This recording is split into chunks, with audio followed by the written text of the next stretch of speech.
சுடு தண்ணி. இன்னைக்கு நம்ம வீடியோல ஒரு சூப்பரான பிரியாணி ரெசிபி தான் பார்க்க போறோம். பன்னீர் மக்கானி பிரியாணி எப்படி பண்ணுறதுன்னு பார்க்கலாம். இது ரொம்ப ஈஸியாகவே நம்ம பண்ணிடலாம். வீட்டில் இருக்க கடாய் வச்சு நம்ம பண்ணிடலாம். பிரியாணிக்கு ஜென்ரலாக ரைத்தா வச்சு சாப்பிடுவாங்க, ஆனால் நீங்கள் வெறுமனே இதை சாப்பிடலாம், ரொம்ப நல்லாயிருக்கும். இது ஹைதராபாத்தி ஸ்டைலில் நம்ம பண்ண போகிறோம். இதோட இன்க்ரீடியன்ஸை நான் டிஸ்கிரிப்ஷன் பாக்ஸில் கொடுக்குறேன். இப்போ வாங்க செஞ்சு சமைக்கலாம். ஃபஸ்ட்டு நம்ம ரைஸ் வேக வச்சிடலாம். அதுக்கு 1/2 லிட்டர் தண்ணியை கொதிக்க வச்சுருக்கேன். இதில் நட்சத்திர சொம்பு 1, 2 கிராம்பு, ஒரு பட்டை சேர்த்துக்கலாம். கூடவே கொத்தமல்லி இலையை நல்லா பொடியாக நறுக்கி சேர்த்துக்கோங்க. அதோட மின்ட் லீவ்ஸும் சேர்த்துக்கலாம்.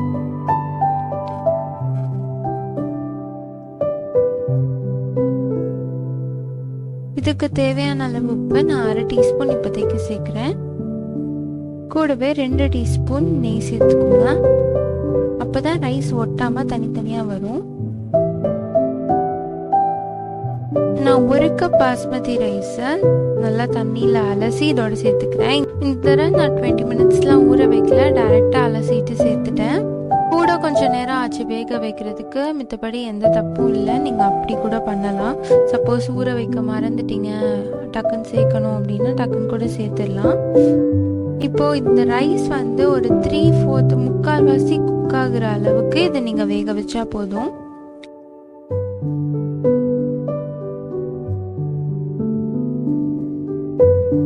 இப்போ 20 நிமிஷத்துக்கு அப்புறமா இதை ஓப்பன் பண்ணிடலாம். இப்போ ரைஸ் நல்லா வெந்திருக்கு. எக்ஸ்ட்ரா வாட்டர் இருந்தால் பிரச்சனை இல்லை, நம்ம அதை ஸ்ட்ரெயின் பண்ண போகிறோம். ரைஸ் வெந்திருக்கான இப்படி எடுத்து பார்த்து செக் பண்ணிக்கோங்க. நசுந்துச்சுன்னா ஓகே, இந்த எடுத்துடலாம். இப்போ நம்ம இதை வடிகட்டி தனியாக வச்சிடலாம்.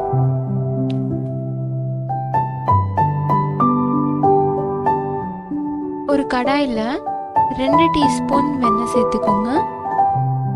அப்புறமா 1 டீஸ்பூன் எண்ணெய், கூடவே 1 டீஸ்பூன் சீரகம் சேர்த்துட்டு இது நல்லா வதக்கிடலாம்.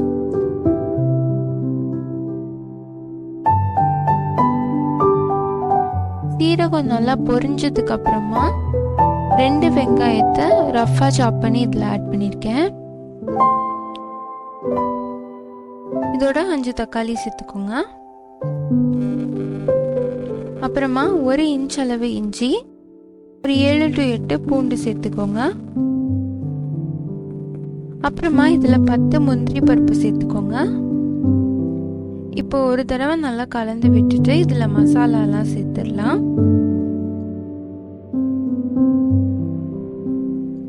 2 டீஸ்பூன் காஷ்மீரி மிளகாய் தூள்,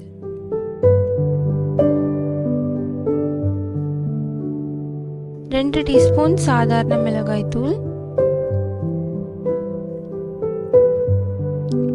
1/2 டீஸ்பூன் மஞ்சள் தூள், 1/2 டீஸ்பூன் உப்பு, 1 டீஸ்பூன் சர்க்கரை. இது எல்லாத்தையும் சேர்த்துட்டு நல்லா கலந்து விட்டுருங்க. காரத்துக்கு ஏற்ற மாதிரி நீங்கள் மிளகாய் தூளை கூட்டவோ குறைக்கவோ செஞ்சுக்கலாம். இப்போ இதுக்கு தேவையான அளவு தண்ணி சேர்த்துருங்க. மூடி வச்சு நல்லா வேக வச்சிடலாம். ஒரு 10-15 நிமிஷம் வேக வச்சிருங்க. 10 நிமிஷத்துக்கு அப்புறமா இது நல்லா வெந்திருக்கு. இப்போ இதை ஆற வச்சிடலாம். ஆறுனதுக்கு அப்புறமா ஒரு மிக்சியில் மாற்றி இதை அரைச்சிருங்க.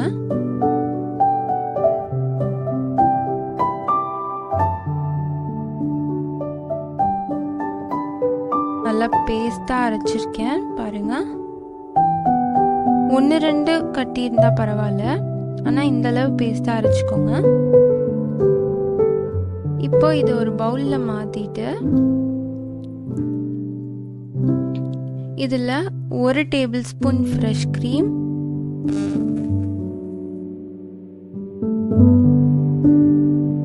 1 டேபிள் ஸ்பூன் கட்டியான தயிர்,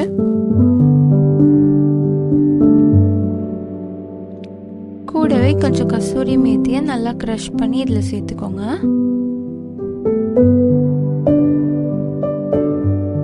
இதுக்கு தேவையான அளவு உப்பு. இப்போ இப்போ இதில் நம்ம நறுக்கி வச்சுருக்க பன்னீரும் சேர்த்துடலாம். இது எல்லாத்தையும் நல்லா கலந்து விட்டுருங்க.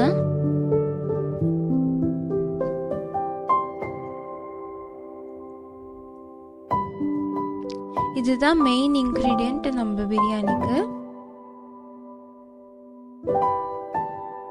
இப்போ ஒரு கடாயில் 2 டீஸ்பூன் வெண்ணெய் சேர்த்துட்டு வெண்ணெய் லைட்டாக மெல்ட் ஆனதும்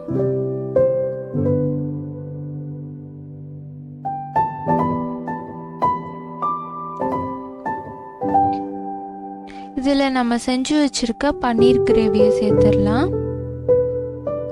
பாதி மட்டும் சேர்த்துக்கோங்க. இப்போ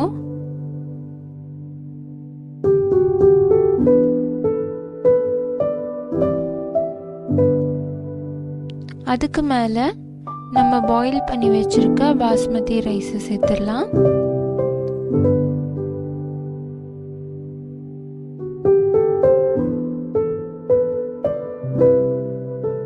கார்னிஷிங்காக கொஞ்சம் கொத்தமல்லி புதினா இலையை சேர்த்துடலாம். அதுக்கு மேலே நம்ம ஃப்ரை பண்ணி வச்சுருக்க ஆனியன் சேர்த்துடலாம். நான் வெறும் வெங்காயத்தை எண்ணெயில் பொரித்து வச்சுருக்கேன், அதுதான் சேர்க்குறேன்.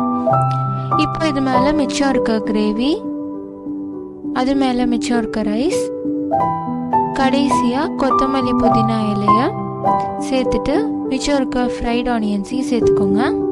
இப்போ இதை மூடி ஒரு 10 நிமிஷம் லோ ஃப்ளேமில் வச்சிடலாம். ஜென்ரலாக இதுக்குள்ளே ஒரு கறி துண்டு வச்சு அதை சீல் பண்ணி க்ளோஸ் பண்ணி வச்சுருப்பாங்க, அதுதான் தம்முன்னு சொல்லுவாங்க. ஆனால் எல்லார் வீட்லேயும் தம் வைக்க முடியாது, அதனால் நார்மல் கடாயிலேயே நான் பண்ணி காமிச்சிருக்கேன்.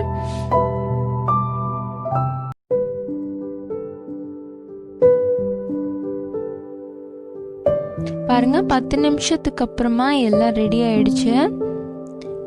நல்ல வாசமாக சூப்பராக இருக்கு.